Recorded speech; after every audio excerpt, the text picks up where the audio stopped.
They always tell you there's a catch, a compromise, an asterisk. Sprite Zero Sugar? It's different. It's the lemon lime flavored refreshment you want with zero sugar. This is Sprite Zero Sugar.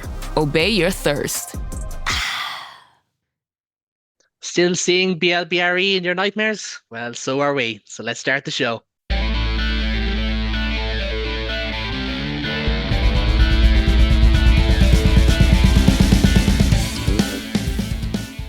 Hello and welcome to the latest episode of the Interpro Show, your home for all things Irish rugby across the professional and amateur men's and women's game.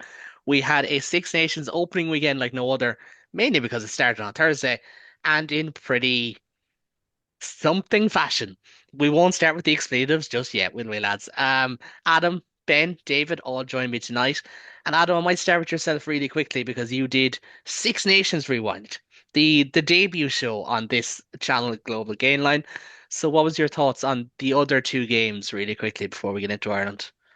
England went as you would think. England Wales would go as you think. Scotland v Italy was a great game of rugby. It was probably the wettest game of rugby I've ever watched, but it was incredible.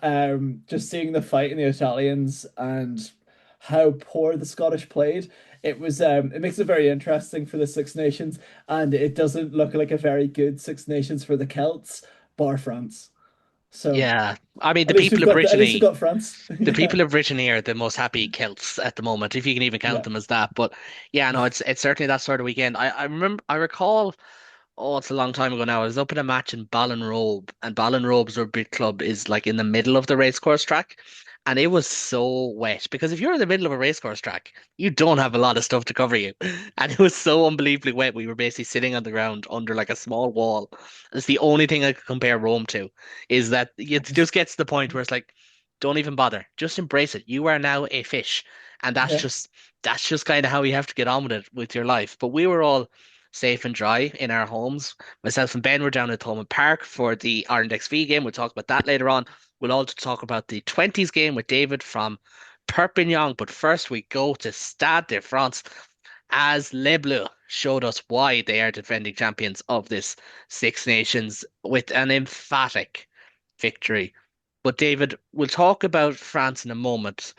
We have to start with Ireland because this is probably the most underwhelming start with Six Nations that Ireland has had. You could count 2017, Murrayfield losing to Scotland and that kind of getting off in a bad foot, but to lose by 22 points on opening night of a Thursday, a lot of people had worked the following morning, is not good. Yeah, it's a rough one. I think I heard the TV audience was one of the biggest ever. Mm. There's something to 7 that. million. Difficult to get to the match, but nobody else has anything to do with it Thursday night, so everybody was watching.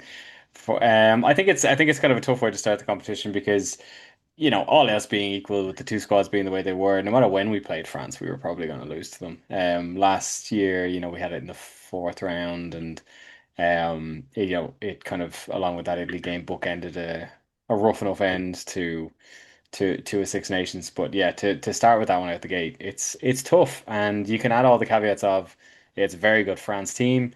It's an Ireland team that's a little bit all over the place between injuries and transition and identity and playing style.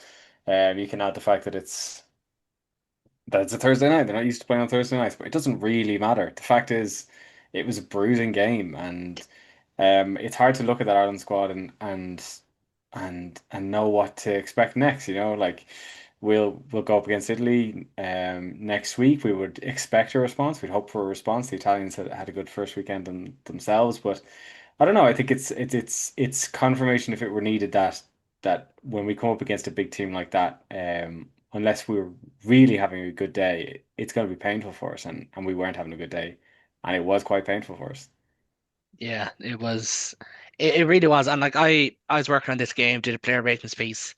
So when you're working, and I've mentioned this before, you're kind of out of that nervousness energy, unless it's like a really big game. You kind of like step out of it. And that was the case for me. But I did not expect to feel as hollow as I felt at halftime. Like no matter, I didn't tip Ireland to win. I didn't think Ireland would win. I thought 12 or 13 points was very fair to France, especially given how it went last year. But the fact that it went so badly so quickly, and I do this a bit. I'm not doing this for pros. I'm just going to try and tell a bit of a story in this game. Um, and I wrote about this in my recap. I said some of the main targets Ireland had to hit will win the game were outlined. So like France's maul was so efficient, they scored more tries in their own half, more tries off kick return than anyone else. And I kind of just said it. Unfortunately, once Louis BLBRE ran in France's first try after Sam Prendergast's volley clearance, I knew what type of game this was going to unfold. It was going to be Dublin revisited because of those stats that I mentioned. And like within, a quarter of an hour, in Paris, they had, a try from first phase, a try from kick return, and they should have had a try from their own half, but that was Olivon knocking on the line. And Adam, we talk about Six Nations being a momentum championship. You build into it. You all like you're going week by week. This is as bad of a start as you will get to almost concede after 90 seconds and then to concede after 12 minutes and then go, oh no, this is exactly what happened last year. Yeah, it was, as you said, it was one of those games that just sort of made you feel numb. At half time, it was 22-0. And I thought to myself, like, there was no way. I think I don't know. Like I mentioned this on the other pod that I'm not sure. I was not convinced that I can remember a time that we hit the 22 in that first half. It was such one-dimensional, hit up ball, and we were trying to play like we were a bigger team than we were, and it didn't. It looked like we were a bit lost out there. It really did until the subs came back on. But yeah, it was that flatness. It was that sort of hollowness to the game. It was like one of those games when we talk about in the summer when we knew New Zealand were going to beat Ireland in the quarterfinal of the World Cup by the anthems. It sort of felt like that in a way. Do you know what I mean? Like they did look surprised. They did look a bit scared. There was a lot of lights. It looked like they came out of like a Star Wars spaceship. The way that the French set it up, I thought it was a bit mental, but. But you felt like France wanted it more, and you said like Ireland were just sort of there, and that's how it felt. Like, credit to the players, credit to, them giving it a go. But France were a different class. They were absolutely incredible, and also it was a well, not a heavily rotated team, but a rotated French team in general anyway. There was a couple of new boys in. They haven't really tried and tested that Dupont Jalibert combo. How good was that? Like it was those things that, really worked well for France. Just But just for context for a second, Matthew Jalibert touched the ball something like 30 times. well, He yeah, had he carried almost half of those times. So like he wasn't just a facilitator. It was very yeah, much they found a way to get those guys to work yeah, together, which was kind of like I don't know if we mentioned on this podcast, but it was kind of like, ah, sure, those lads don't talk. Like this is yeah, it. This is an opening for us. It ended up being Anthem, but like I was going to ask you, Adam, because you go on about it there. France were a different class. And funny I say this when David steps aside because he's one of the more positive guys of the three of us. But is there a case to be made that this kind of argument of well, France were better, that just doesn't cut it because ultimately, like we beat them 2 years ago, you know? yeah. I think um, if we want to be in the top five in the world, we need to be, at least one of, like in the last what year, when you think about it, we lost against England, we lost against South Africa. Beat England. It's 2 years Oh, since we they beat lost England. to England, but yeah, Oh, sorry, but like even then, like we lost against France twice, we lost against New Zealand, and we lost against South Africa, both at home, like all three at home. If we were to be top five in the world, we need to be at least one of them. Do you know what I mean? and Like, and all by more than 10 points, and all all of by those but games. all of them more by 10 points. And also you have this one as well that, you had this game as well that was in France. Yes, granted, it's very hard to get a win in France, but we've seen Ireland do it before. We need to be that team that consistently tries for the top five. In the world, and we didn't look it. We had all the sort of makings of well, we're here to make up the numbers type of thing, and it was just a bit flat. And you could have said that it was injuries and stuff like that as well, but it just But the felt injured so players played flat. well. Or sorry, not the It, injured players, the standing guys played like yeah, Jeremy the Luckman standing played is well, Keane yeah, Prendergast played well. Stuart McCluskey, I'm always hesitant to call him a stand-in player because he's literally Stuart McCluskey. yeah. But like he played very well. Well, And like it kind of goes back to Andy Farr's thing about intent. It's like ultimately opening night of Six Nations, unbelievable atmosphere, proper test. If you don't have intent that night, I'm sorry. yeah. Like that's just Do you know? Like, It, I know it we've talked about squads. Sorry, Adam. But is it a bit weird to be saying stand-in players? Yeah, well, yes, because With France like, had like Deporter, who was it's not younger than wrong to Sam say it Prendergast. either. But Yeah. we're no. a Or no, year and a maybe it's bit from the not. World Thinking of Cup, guy and talk. we're actively being like these are Andy Farrell stand-ins. Well, Hmm. it's the way that Andy Farrell set up this squad in the Yeah, past 2 years because Andy Farrell, we know Andy Farrell's boys. I mentioned it on the Six Nations round. He has a set. He knows his team. He knows his team a year out from now. He probably knows his World Cup squad, but we would yeah. call them stand-ins because he had to pick them. You know, if I said on the podcast, like if Jack Boyle was fit, he'd be starting, and that's fair enough because that's the quality of player Jack Boyle is. But we're going down to Leinster's third choice prop. Do you know what I mean? Like we're having an issue where all of those guys are starting to get injured now.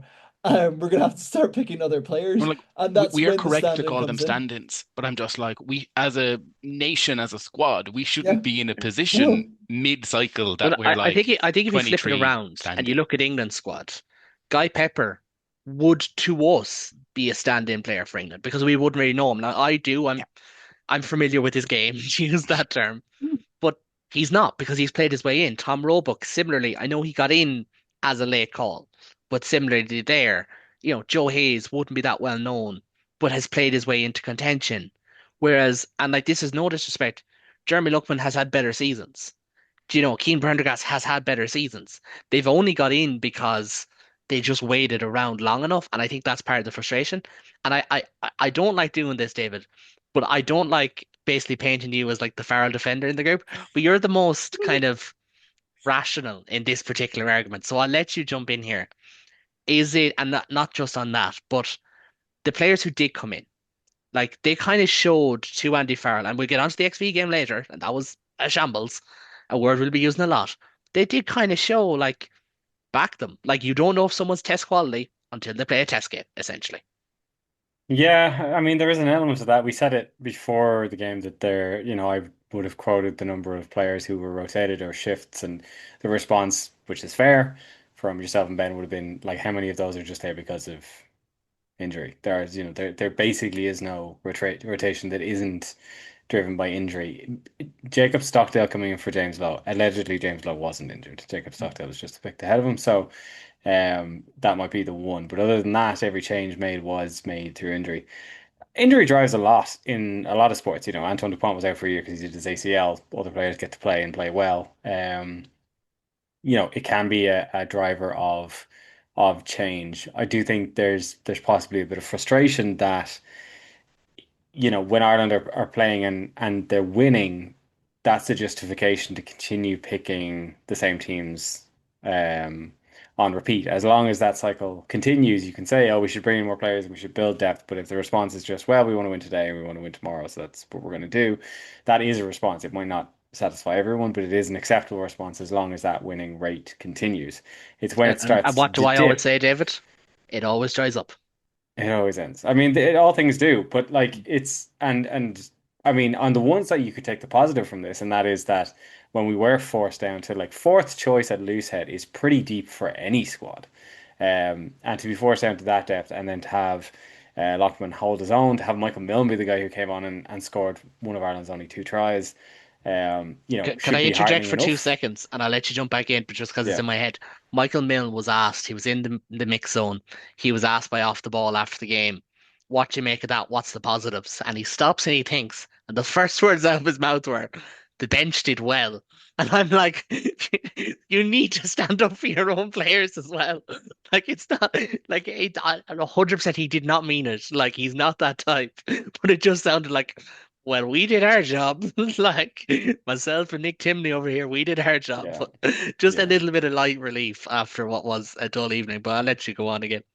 Yeah, no, I mean, look, it's heartening to see players like that can come in and can play um well in those games. It's I don't know, it's still hard to go. Like when is the game absent injury? When is the game when you would throw Jeremy Lockman in if Andrew Porter and Paddy McCarthy and Jack Boyle were all fit? Like where do you make that call? Is it Italy in the Six Nations? Is it a summer series? There's a shift to the summer schedule now, so that'll be a different take.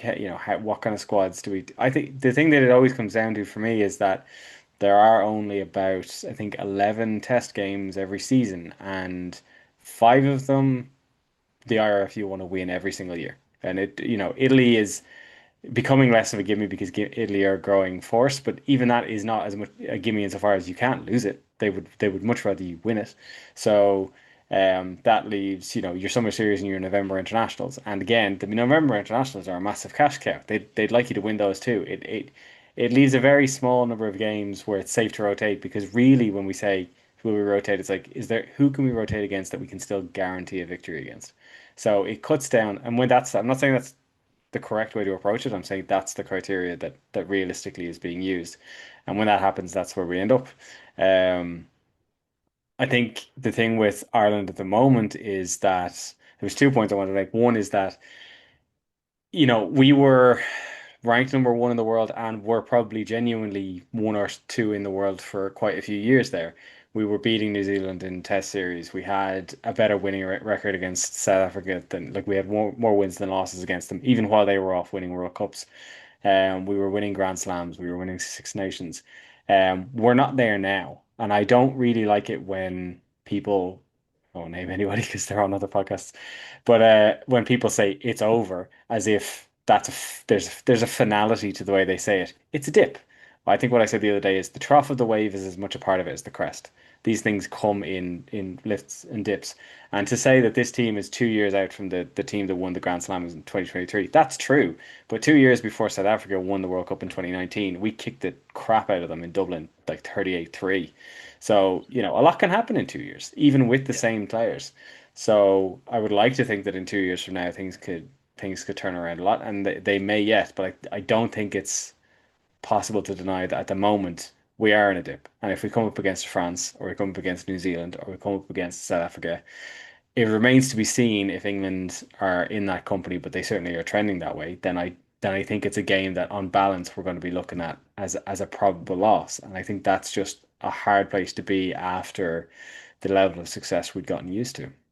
Yeah, and I think that's all very fair. I think you'd struggle to disagree. Comment sections come at us because they'll always find something to disagree on. But I think in general you'd struggle to disagree. Maybe send me on that line about the wave. It might be good for an article that I write at some stage. But just to kind of go to the squad chat for a minute, like this is a stat that was pulled and sent on to me. France had or Ireland had six players older than the oldest French player, which was Charles Olivon, and France had six players younger than the youngest Irish player, which is Sam Prendergast. Now that could have been five. I think there was like six who were that under 20s level or below, but still you're kind of splitting hairs. But still, it's like we know what France are. Like we know that France are leaning younger, and they'll always lean younger because they can, because they have so many players. But also, it's like, but we could also easily add, Andrew Porter back in there. We could also easily add the likes of Bundyaki and James Lowe as well, which is important. Now, State of the Nation chat is something that I enjoy because I enjoy long form journalism as a journalist, as you'd imagine. But Ben, I'm going to bring you in here for the first time officially and just talk about Ireland's transition defence because Bernard Jackman flagged it, Three Kings flagged it. I flagged it. Other people have. This is where the game was won and lost. The contestable is one thing. Ian Madigan is another actually flagged it. The contestable is one thing, but it's on the first and second phase after that. That's where it went from you are so out of control, and that's where France were just lethal. And if we weren't Irish, we'd be going, that's impressive. I mean, we diverted to not use on off ball games. Things an overused trope at this point. But we tried to off ball France for large periods of the game, but unfortunately that ended up with us kicking to LBB more often than not. And if not to LBB, we gave it to Ramo and occasionally Adesogbe, or straight to their pack, where Guillard carried through us like a very young Edwin Adogbo at times. I'm not going to be overly critical. I think we have been off how Ireland set up to play this game, but I was surprised that there wasn't a point midway through the first half, if not our second half, where we decided this kicking game is not working. All we're doing is giving them easy ball. We had a nine with a relatively poor game out of his boot. Not his fault. The contestables weren't going his way. For some reason, the coaching system continued to do them over and over and over again. And that's Irish coaching though as well, isn't it? Like It's we Irish coaching. don't we're always slow to move on. And it's funny actually listening to Andrew Trimble on the podcast he started with Vittorio Angeloni on about like how rugby is always the last sport to ever have technological advancements. Like Ireland are always one of the last as well. we Do you kicked for know? 1,020 meters, which Yeah, is just fine. But slightly more than France. But like the kicking numbers, there's no real difference. It's just that first or second phase. France won the scraps. They got up in the air. And you don't want to say it's about effort, but when Andy Farrell is saying intent, I think it's fair to question, isn't it? I mean, we had 30 up and unders or up and unders across fields compared to France 17 of the same variety of kick. Now, when that is your technical game plan, and you have Farrell saying our intent is to try and pin France back, and our game plan worked as we intended, this is the result you're going to get if you're trying off ball against a team with the speed and ability that France have. I defensively, I slightly disagree with what I've seen in some places. Our setup wasn't bad. We we didn't overflood the ruck. We didn't overcommit. We did man for man incredibly well. The issue was when we got the ball back, we kicked it on first phase and then really struggled in transition to do anything about it going backwards. And like we do it against Italy, we win. It's a game plan that will work against Italy, will work against Wales. Based on what we saw Saturday, it'll probably work against Scotland. It was an incredibly dangerous choice to do it Thursday evening with that French back three. And Yeah. look, they punished us. They punished us badly for it. I actually agree with David. It's not over. We're not doom and gloom just yet. Come back next Tuesday evening and we'll see how we feel. But it was a game none of us expected to win. I think we all kind of said here on last week, if we win it, it's a miracle. Yeah. I would love to sit here and say things are bad, but hey, go on, David. I would just say as well, like I didn't even mean what I said to preclude that we could lose to Italy, because we could. Italy are very good and we're not great at the moment. I more meant I think in general, I know Kellen, you said you enjoy State of the Nation addresses, and there is an attraction to long form content.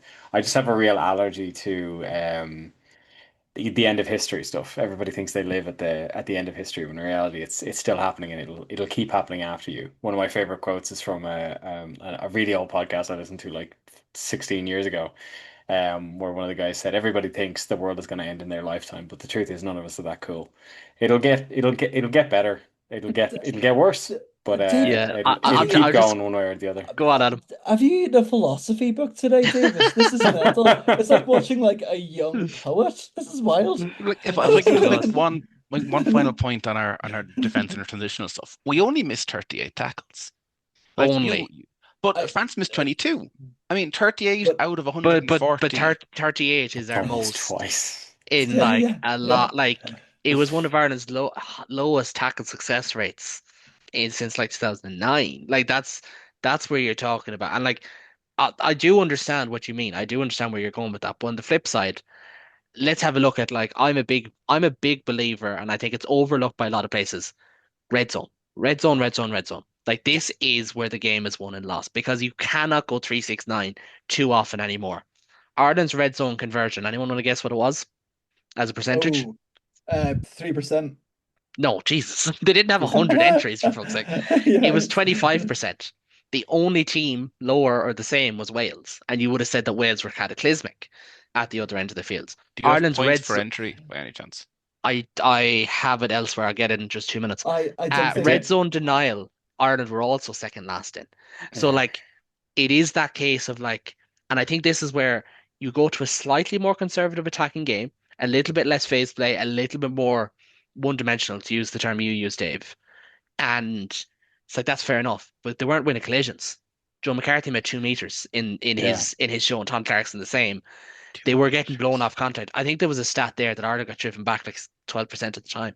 Like they didn't even I make the gain line in their carries. if you Do you wanted to know? talk dire stats, I saw a stat that in the first half, Ireland had 14 phases in France's half in the Yeah, Yeah, first 40 minutes. that's Like, believable. That's believable watching it, to be fair. so Like, and like when like you that said that's not the what our worst of the worst. what our But red zone success was, I expected this stat to be really high because I didn't think we spent that long there. So yeah, That's why I that's true. wanted points But per entry, because I think that could be quite high on the basis we yeah. barely got in I there. have it here now. So Ireland had 8 entries, oh, believe it or not. I assume Ireland kind of made it to the 22 quite a bit, and then they had a couple of knock-ons or getting blown off contact. 1.7 points per entry from eight Okay. entries. France had 2.7, almost double from 13 entries. And I think when you do go through the stats, I always find people use stats to suit themselves. Oh yeah. I think missed tackles is a massive one Mhm. because I don't care how many missed tackles you had.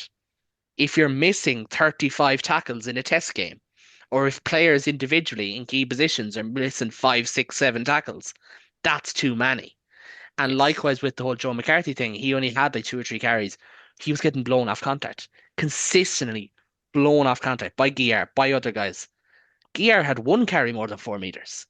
Do you know what I mean? And yes, France have more athletes, they have more physical specimens, and there is a point to be made in how Ireland aren't producing physical specimens, not because of demographics, but because the system doesn't want them. Like 19 line fundamentally, breaks to 4 also, which 19 line breaks to is 4. If you convert that into line breaks to points or line breaks to rucks, like yeah, it takes Ireland a long time to make one. But and I'll kind of wrap it up on this. Like it is a frustration with selection. There's a frustration with the game plan. There's a frustration with a lot of different things.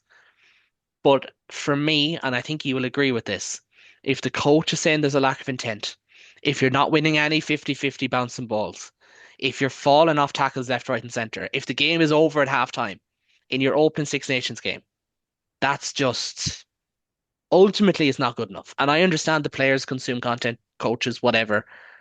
But I think if you ask them to talk to their competitive selves and tell themselves, we were 22-0 down at halftime, is that good enough? None of them would say yes. None of them. Because this French team are good, but they're not 2015 All Blacks are always the benchmark I go to. Even then, they very rarely went 22-0 up at halftime of games. But gents, we'll move on because we'll talk about the Italian game in a couple of minutes. As always, just a reminder to make sure to subscribe and get all the latest content down this way somewhere on the Gold Brigade Night channel. As I said, Adam is one of the contributors to the Six Nations Rewind, I should say, hosted by Welshman Hugh Griffin, the poor man. You've got Ethan the Scot. Mike Petretta is the Italian guest for the next 5 weeks, and yourself, Adam, for all things Irish rugby. So subscribe to get that. You'll have the Women's Six Nations coming up. Of course, you have our channel here as well, and you have Rap, which usually will be tagged in the description as well for all things Welsh rugby. Be nice to them. The same way we want people to be nice to us at the moment. Be nice to them. It's not easy being Celtic. To some of what Adam said earlier. But gentlemen, we'll move on to the Ireland under 20s game. And again, not a great one. A bit of a strange one, David, and I'll get onto it in a second. A wild game. France scored, what was it, 52 points or 50 points. And in a weird way, I don't really feel like that was a fair reflection, but also they did deserve to win. So, square that one for me. Yeah. To quote a wise man, it's not Oh, easy here we being go. green. It's not easy being green. Yeah, no, it was the under 20s game was an interesting one because I watched that was the one game I was actually able to watch the full thing of live, and it's I took a lot of positives from it in that I thought there was a lot of Ireland did a lot of things right. I think there as a marked distinction from the questions in the senior game, there was no doubting their intent. Both in attack and defense, I thought they showed a lot of real positives. I think it's always going to be, and I know I don't want to make caveat after caveat, but France do have, is it 28 professional? I don't know how many teams there are in the Pro D2, but they have, you know, 14 fully professional teams in the Pro 14. They have all of the teams in the Pro D2 as well. And they have the same number of players in their national squad as we do. So they just have a much bigger spread. And whatever about the national squad, you definitely see it at this level because I think they had a plethora of caps, professional caps across this team already. There was a young One lad of one of who the players scored against Connacht just a couple of weeks ago. he did score against Connacht a couple of weeks ago. The lad who came off the bench and played at number 8 and scored a try off the back of it looked unstoppable off the back of that scrum, has played 8 times for La Rochelle this season, 2 times in the Champions Cup. So they're getting more reps into their guys than we're getting into our guys for a variety of reasons. But that definitely showed because I thought it was a very spirited performance from a very solid Ireland team. But the French were just like they were cut above. It's it's and yeah, so it was a rough one in that, and the scoreline was not great. I think it'll frustrate Ireland that they weren't able to get a try bonus point because I did think they were Mhm. good for it. I always find it funny when commentators say, "Oh, it'd be good if we got at least the losing bonus point." I think a try bonus point is much easier. All you have to do is score 4 tries. You could lose by 50 and still get a try bonus point. Mm. If it's a losing bonus point, you were within a shot of winning the game, and realistically, that just wasn't on the cards. I will say it was a very strong start. Like for France got their first try, but Ireland hit right back and put themselves ahead, and that little the break and the pass back inside for our nine to go over. That was the kind of thing I was looking for. There was a point there where we were matching them beat for beat, and it was just the fact that like that guy I said, he's played 8 times for La Rochelle. He came off the bench. Like that's what they can bring. They could bring in terms of firepower there. So, it was always going to be a tall order. They were the Grand Slam champs last year. I think they'd have full intentions of backing that up again this year. Um, but it'll be, I think, particularly given how poor Ireland were last year. And under 20s is a bit of a different animal because there's turnover just by dint of age so much quicker. There's been turnover in the coaching staff as well. But I And there think will and there will be more at that. yeah, and I think given how poorly Ireland did last year, I think this was a much more positive start, despite the fact that functionally it was the same result as the seniors. I think it's a much more positive start for this Ireland team. I think they'll have a bit more confidence going into games after this than I think the senior lads will have. Yeah, I think so. And going into Italy this week, Italy kind of I don't like to say conspired to lose, especially when you're talking about age grade players, but they had a couple of really unfortunate mistakes that led to Scottish tries. The two players that I did want to mention anyways, and they were involved in that first try, Josh Neal, the flanker, the South African prodigy, looked exactly what you'd expect, really physical, good line out game. Maybe not the game for him to shine because a lot of Irish forwards were being dominated, but did well. Christopher Barrett at 9, who scored said first try. He scored two on the night. I thought he looked really good. Neil got the other try as well. And it's not just because they scored, but it just happened to be that way, it just happened to unfold that way. But yeah, I was impressed with them. It's on to Italy next in I Cork on was Friday night yeah, for I was them. very impressed by um the rest of his game I won't speak to, but specifically it was something that was called out in the last round of the URC or whatever the last club game was, that Tom Ward came off the bench and he missed a kick, but he struck it beautifully. And again, on Friday night or Saturday night, he's not the 100% complete player yet, but his there's something about the way he strikes the ball. He strikes it so well off the tee, and it just flies so true. So, that was quite nice to see. If we're looking for positives, that was definitely one for me. Yeah, when you're talking about like the GA influence that keeps getting thrown around at the moment with Ireland losing area contests, It's why he is we're able to catch balls. I don't know if uh, anyone's mentioned that before, but it's why.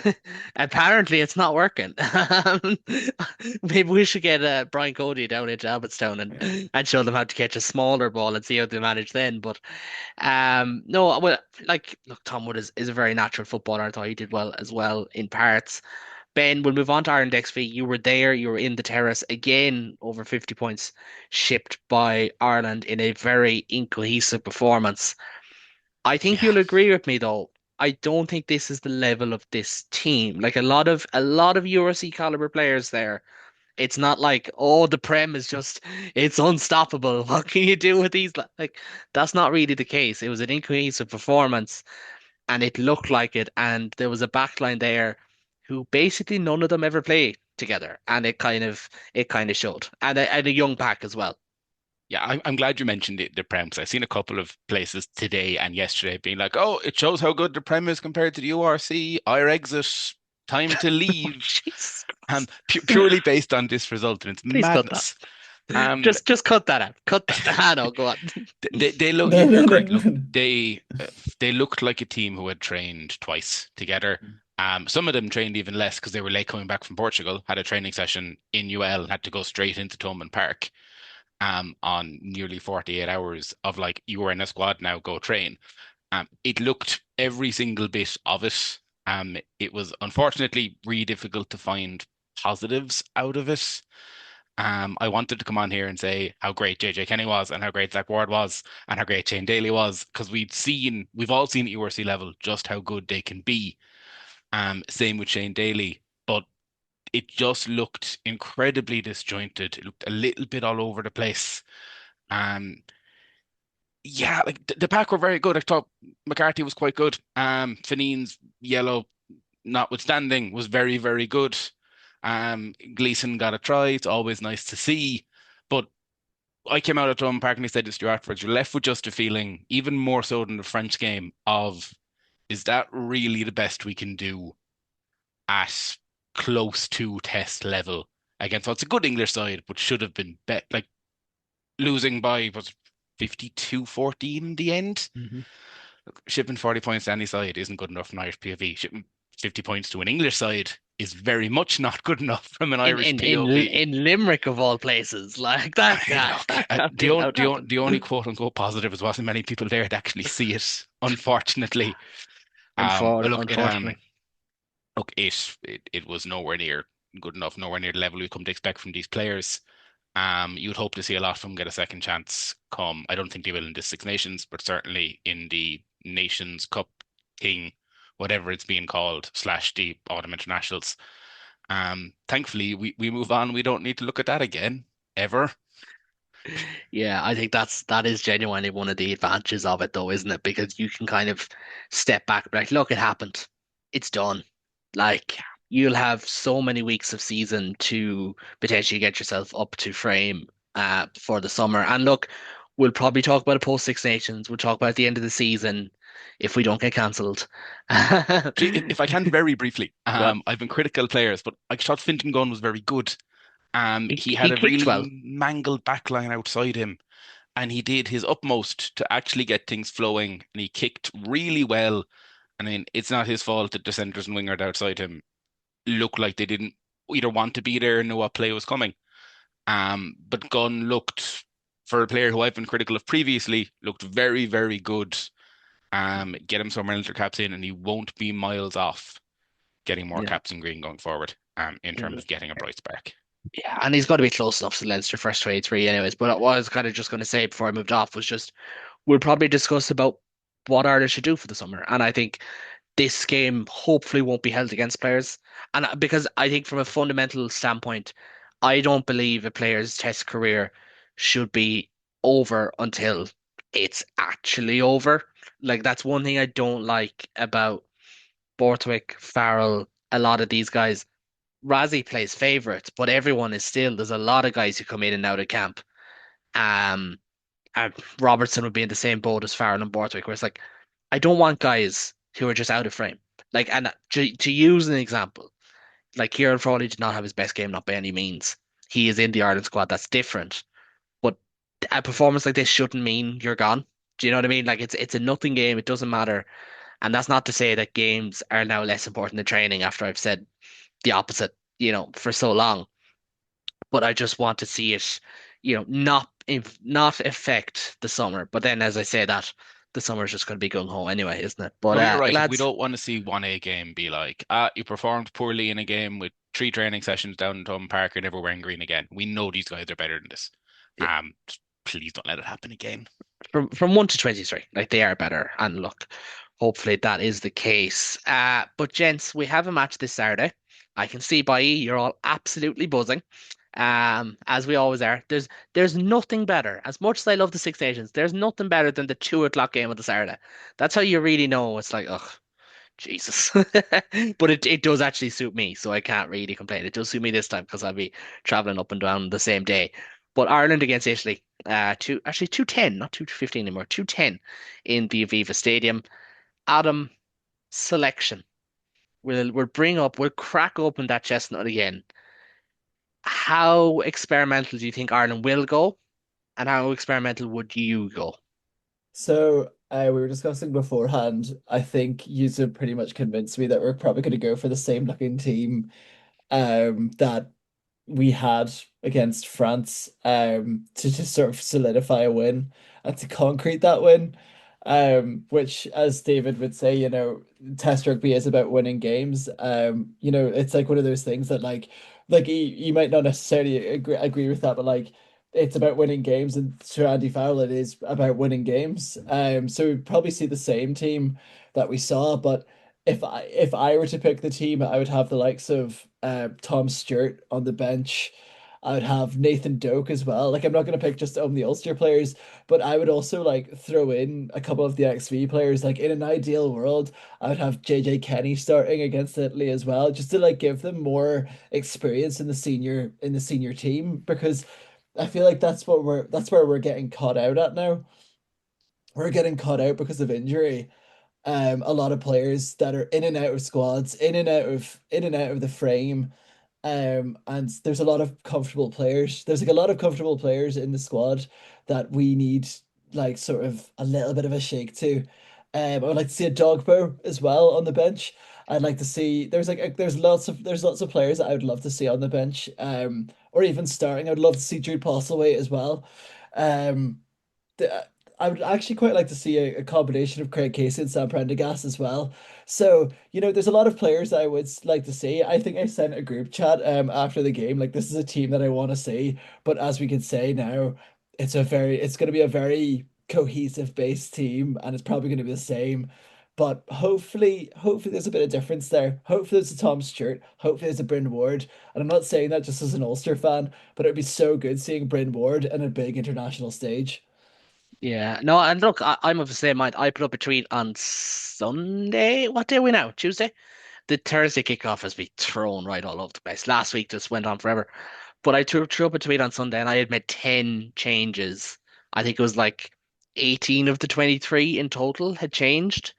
And I got a lot of response of like, no, like I had a lot of response firstly of Ireland would lose to that team. I fundamentally don't believe that. I fundamentally don't believe that any Irish team that we field of the 36 players that are in camp should lose to Italy based on the ability of what they are. Anything that goes wrong, you're looking at coaching, you're looking at cohesion, you're looking at things like that, individual mistakes. Because Italy, when they come to Dublin, typically it's the one game where you're like, oh, non-factor. Like they almost have a better record in Twickenham than they do in Dublin at the moment. So that's it for me. But again, as you said, we'd like to see Edmund Adogbo. We'd like to see Nathan Doak. We'd like to see Bryn Ward. We'd like to see Jude Postlethwaite. I think that's all the uncapped players in the squad. We'd like to see those guys, but it's just very hard to believe it. That's the thing. And I would have said pre Six Nations, it's actually a great time to play Italy. It's between two really attritional games, and you can rotate your guys in, and you can almost pick your three squads in advance, and then make your changes based on injury. And like you said, Casey, Prendergast, or even Crowley, Casey, or Prendergast and Doak perhaps, or Harry Byrne gets in there whatever way you want to do it. McCluskey and Osborne, maybe, McCluskey and Farrell, again, so on and so forth. But it's just hard to believe it. And that's the thing. And Ben, Mhm. you were kind of making this point earlier, but if Ireland want to evolve as a team, and this is not just a stylistic standpoint, but in terms of giving guys chances and moving on and everything, this is the game to do it. But I don't think Yeah. any of us believe that. No, and I think if we'd performed a little bit better on Thursday, I could probably make that argument a little bit harder. I agree with Adam. I think we're going to go very safe. I think we're going to very much see the 23 that we saw play on Thursday, hopefully with the addition of Edwin Adogbo, maybe one or two changes in the back line. Look, I think Thursday has determined this Six Nations isn't going to be one for rotation. This Six Nations isn't going to be one to play around with as much as we would like it to be one.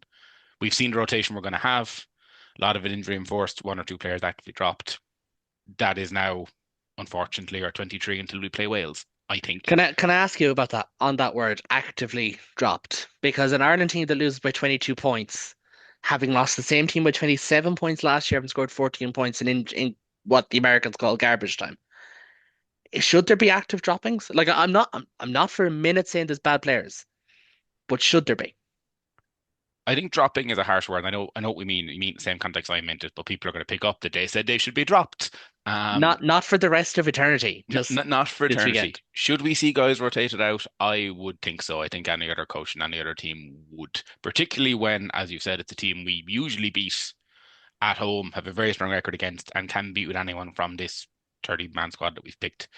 There are a couple players who I think should come out. I'd like to see Craig give it a chance. Let's see Jack possibly given a chance. But we've been clear on here that we would like rotation from Farrell more than we get it.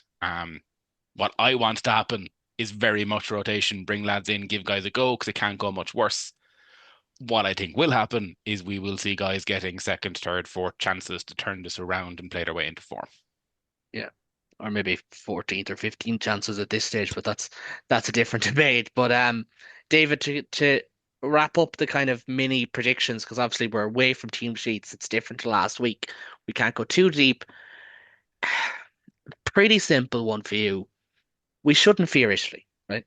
Like again, they don't rock up in Dublin. Yes, they beat Scotland, but Scotland had more carries than anyone else last week in a monsoon. Like that's the level of rugby IB we're talking about from them. And like there's nothing that tells me that we should fear Italy. But not everything I read or consume, but a lot of things I read or consume is like, go back to cohesion. Oh, you never know. Oh, stick with what's there. And maybe it's that Yereism that I often refer to, which is a reference lost on half our audience, I'd say. But again, we shouldn't fear Italy, should we? Like, if have we fallen that far in the space of a week, or is it just the fact that we were actually being lied to last year and we were actually sliding backwards last year as well? I think honestly, it's a case of Italy are genuinely better. Hmm. I think a little bit too much of the focus is on how bad Ireland are. Ireland are poor at the moment by their own standards. They're still not a poor team. They're still capable of beating, below the top three in the world, most of their teams. They're definitely the best of the rest. I think what you said is right. There shouldn't be conceivably an Ireland squad that can be picked from the players who are in there at the moment who shouldn't be capable of beating an Italian team. The thing with this Italy team is that since Gonzalo Casada has taken over, I think you quoted, they have as many wins as Scotland since the last World Cup. He's And one less won loss. He's won four of the 11 Six Nations games he's been in 4 from 11 charge for. with the draw as well. Like it's Italy are a better team. They're still not realistically even though I did tell a story a few weeks ago about how they were 2 tries away from winning the Six Nations, but even allowing for that, I don't think there's any reason for Italy to put themselves below a Wales or a Scotland. Scotland pick off wins against England most years. They lose to Ireland most years. Sometimes they have a bit of fun with France, but they finish reliably fourth or fifth. I don't know that Italy are below that level anymore. So I think Italy poses as much danger to us as Scotland do. So however you take that, you can take it. But The chuckle tells you all you need to know. but I I was putting together a team just because I happened to go last, so I had the time to do it, and I thought this is a reasonable team that could be based both on people who are in form and people who deserve to be dropped. There was an argument I saw made. I don't know if it's a perfect argument, but that it wouldn't be a bad idea to drop Joe McCarthy until he stops giving away stupid fucking penalties against the French. He had another one. It wasn't quite as bad as his one against Ramos. He didn't grab somebody by the shirt, but he did walk into the side of a ruck for no apparent reason.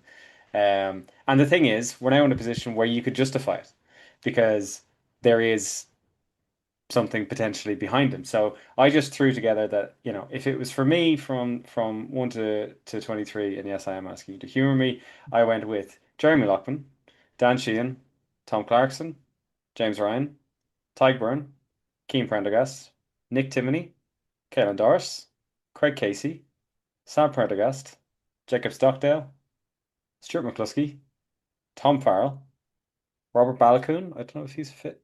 If he's He fit. is, yeah. Robert Balakoon, Jamie Osborne, the fullback.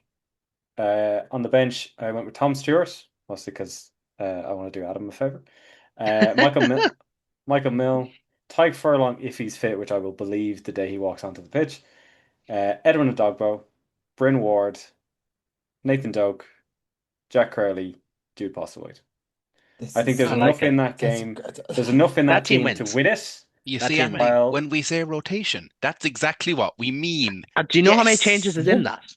7, 6? Number changes like from the actual squad that played. From the starting 15. James Ryan, Craig James Casey, Tom Ryan, Farrell, Rob Balakoon, is it? and Timmy. And Timney. So 5 changes. That's not a Yeah, lot. that's And not a then lot it's of it's a changes. very fresh looking team. Yeah, And you can and still you add have in it. Cormac Izuchukwu, for instance. James Lowe is Yeah, not in there. Harry Burns not yeah. in there. And you have and these aren't just players that were plucking out a hat. Edwin Adogbo has been ripped up in a Munster team that have been struggling. He's been the shining light. Like, he's been playing better than Ty Byrne has for Munster. He deserves Oh, yeah. to be in there. Bryn Ward has been destroying for Ulster. Nathan Duck has had a very tidy season so far. Jude Postlewaite, it hasn't been perfect, but he's been very good. And out in the right wing as well. Like I'm Tommy O'Brien's biggest fan, but he had a poor game against France. Yeah. And when Rob Balogun, who also has Ireland caps, who we know what he could do, it would be, I don't think a bad thing to do. And I think the most out there goal for me in that has gone unmentioned up to this point is that I think Gary Ringrose could do with a bit of a shake because I love Gary. He's a fantastic player. He's also a player who has an immense number of miles in the clock. He has been playing at this level since he was very young. And even though he's still not an old man, I think he's a year or two younger than I am. So he's in his 30s, but only barely. Um, he hasn't been the same since the Lions, and he stood himself down. It was one of the, you got to respect a guy who'll actually do that. But he hasn't been quite the same since. Yeah. And I think if he needs more time to take it out, or if he needs a rocket up his ass to remind him that he does actually have to earn that shirt, then I don't think we'd lose anything by bringing in someone like Tom Farrell. So, do I think it's the team we will pick? No, I wouldn't bet my house on it. But I think that's a team that you couldn't reasonably argue that team shouldn't win against Italy. Yeah. And on that, because we have to do predictions before we wrap it up, do Ireland win against Italy, David? Yes, yeah, we do. Okay. Adam? I will say it's about Italy Or as no, well. go on. The one thing caveat, and I'll just caveat by saying, as you pointed out, it was a monsoon. For anyone who hasn't watched it, as the referee was running across the pitch, there was like a little pot. It was like they were running in a Yeah. puddle. It was You should incredible. you I've should have never seen seen. the BBC were there on the Oh, I've sideline, and their never seen like that much water on the desk pitch. had a slight tilt. It was Yeah, kind of like that, and it was just like a pool of water. And it even like was Martin Johnson's like, I'll clear it off. It's like, no, you can't. unbelievable amount of water on the pitch. But the thing about Italy is, as good as Italy played, and they were good for that win, they deserved it. Scotland could have stolen it at the end, but Italy deserved that win. Italy scored 2 tries in that game, and they scored the second one in the 15th minute. So, Mm. I know that the second half was a mess and a bit of a wash, but They that's only what their scored three attack points in the was. second half. I'm They pretty only sure. scored 3 points in the second half, and usually you don't get away with that. And while they got away with it Uh, against Scotland, I don't think they'll get away with it against Ireland. Yeah. Hopefully. If anyone wants to dig their heels in on Scotland, Tom English has a brilliant piece about it, which will be liked by most people in Ireland, apart from Matt Williams fans. But no, look, I agree with everything you said. I think it's very fair. Adam, your prediction for this one: will Ireland win? Will they get a bonus point? Will they struggle? What do you think? I'd say we'd win and would get a bonus point. I'd say they're like as good as Italy are playing at the minute. I do feel like we're heads and tails above them no matter what type of form we're in. They can shock us. Like Italy do have the potential to shake. We've seen it happen to England many times where Italy are, shaking teams. They lost last year to France in a very like controversial penalty call. Like they can't beat big teams, however, it always seems to be Italy and Dublin, and there's always some type of like red card or yellow card for them. I think last year it was like a red card and two yellows. So, I'd say Ireland to win it by a bonus point. Hopefully with rotation, but if we don't see rotation, what's the benefit in that? Do you know what I mean? We're not going to win the Yeah. Six Nations. It Well, we it's could, we could, but it said like but I think it was the Six Nations official pages said 2.7% chance now, and I was just like, it was after one game. I was like, cool, cool. yeah, and those supercomputers are often so far off in what the feel or the real is. But Yeah. anyways, I'd go along with that. I'll be there on Saturday. David, I think you'll be there on Saturday, so we must meet up. But I'm gonna go with an Ireland win again. I'm not being brash. I champion the Italian squad more than anyone. More than anyone here, nearly actually. I don't know. E3 are quite pasta lovers. But I'm a big believer in Italian rugby, but I still think there's no reason Ireland should be fearful. There's no reason Ireland shouldn't rotate in some degree. There's no reason Ireland should come into this with oh, we have to go cohesion. Oh, you have to double down. Lads, we haven't doubled down. Like we're on the 18th doubling down at this stage. Like, let's not pretend that this isn't just the same thing over and over again. But anyways, I can rant and rave for that on days and days and days. I actually feel like alternative media at the moment when it comes to Ireland, and I don't like that because alternative media in like America is like certain halftime shows, and like here in Ireland, it's like I just want to see more players from different places. That's all. I So it's think it's a very bit. different. I think it's a I need bit to stop different. bringing up I America on know. this I was gonna podcast. say Ben, prediction. Ireland, BP, easy game. Easy job, easy done. Adam, you're going to say it. Go on. I was gonna say it's a bit different having an alternate halftime show to us going. I just want Zach Ward to play an Ireland game. Oh, it kind of feels the same at this stage, but no, and credit to Bad Bunny. It was one of the great Super Bowl halftime shows. It really was. It like I genuinely did not expect to enjoy it as much as I did. I But think he gentlemen, ran for more yards than the Patriots in the end. He yeah, did. he Yeah, he He did. did. did, Yeah, he yes. Yeah, did. Yeah, he did. over Quite funny. 120 It's yards. So fair play to him. incredible. Yeah, I know it was really well produced. Maybe we get the same in Dublin. Actually, no, we get Keen to Crow. Um, Gentlemen, thank you so much for joining me on this Tuesday evening. We'll leave it at that. We'll be back next week to look back at what will hopefully be the opening win of 2026 and to look ahead to the big one with the old enemy in Twickenham, England. Yeah, it's scary right now, but you never know. We could be talking ourselves into something very different next week. As always, make sure to subscribe to Global Game Life for all the latest in terms of Six Nations recaps, Top 14 Digest as well. I forgot is a French podcast. You've got the Women's Treehouse as well. So much as well as our own intro show. But from us, until next time, take it easy.